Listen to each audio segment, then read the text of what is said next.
Pemirsa, kita akan memasuki kabar nang penambahan. Pasien Ulin 01 RSUD Ulin Banjarmasin telah dinyatakan positif virus corona. Lelaki berusia 45 tahun ini merupakan warga asal Banjarmasin. Pasien Ulin 01 nang positif virus corona itu hingga wayah ini masih berada di ruang isolasi. Wan kondisinya dalam keadaan stabil.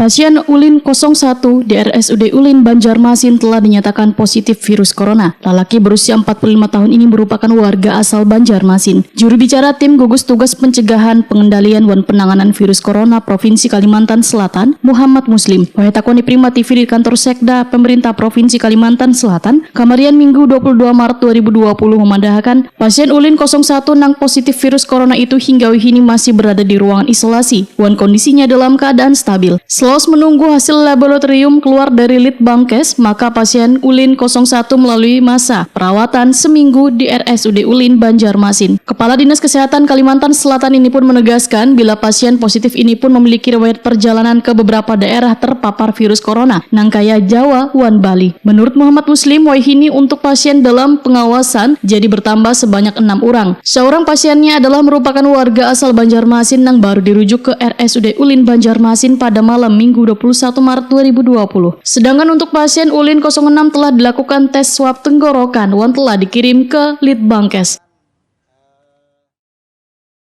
Kita minta, sudah kita sampaikan, namun tentu saja kita menunggu barangnya ada, kemudian bisa kita mintakan sesegera mungkin. Ini masih kita ada komunikasikan juga.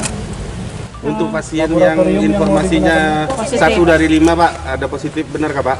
Oh betul ya, jadi tadi sampaikan dan kita juga sudah minta izin ya agar Pak Gubernur bisa menyampaikan semata-mata ini adalah upaya untuk mempercepat kita di dalam melakukan peningkatan pendidikan epidemiologi ya. Pasien yang berasal dari Banjarmasin ya. Nah, alhamdulillah kondisinya sekarang berdasarkan laporan dari tim medis, beliau betul-betul kelihatan sangat stabil ya, stabil. Sementara itu pasien dalam pemantauan terus mengalami peningkatan, bahkan hingga kini di Kalimantan Selatan sudah mencapai 362 orang.